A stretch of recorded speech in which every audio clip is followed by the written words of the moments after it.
Après la perte de Nemaska Lithium de la filière batterie et avec l'incertitude autour de la fabrication de motoneiges électriques, Shawinigan souhaitait décrocher un gros projet substitut lié à la transition énergétique. En ce sens, elle est bien servie. TES Canada va y installer un électrolyseur pour produire de l'hydrogène vert à partir de l'électricité, 70 000 tonnes par année. Ce sera une source d'énergie propre destinée au transport lourd et aux grandes usines, des secteurs ne pouvant s'en remettre à une électrification complète. C'est un investissement de 4 milliards de dollars à peu près sans aide gouvernementale. Ce projet est présenté comme l'un des plus gros efforts pour la décarbonation du Québec jusqu'ici.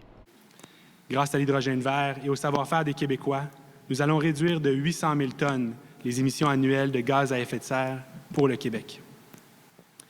À lui seul, ce projet représente près de 3 de l'objectif de réduction de CO2 d'ici 2030. L'électrolyseur sera installé sur une immense superficie industrielle encore inoccupée au nord-est de la ville. Le tiers de l'hydrogène produit ira au transport par camion. Le reste entrera dans la production de gaz naturel renouvelable pour le secteur industriel lourd.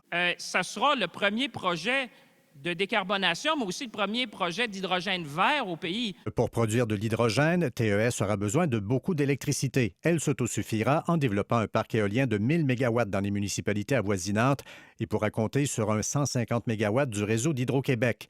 Qui dit parc éolien dit acceptabilité sociale. Or, le maire de Shawinigan a lancé un message aux éventuels opposants.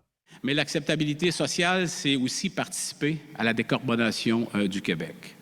L'acceptabilité sociale, c'est aussi penser à nos enfants, à nos petits-enfants, aux générations à venir. Qu'en bonne partie, TES s'autosuffise en approvisionnement électrique est tout à fait possible et même souhaitable aux yeux du ministre de l'Économie et de l'Énergie.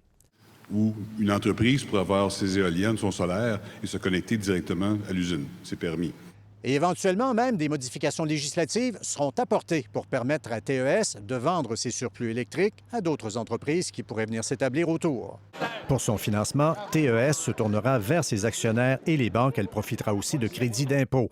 À terme, 200 emplois seront créés. Il y a toutefois encore fort à faire pour tout mettre en place. Les premières tonnes d'hydrogène ne seront pas produites avant 2028. Ici Louis Cloutier, Radio-Canada, Shawinigan.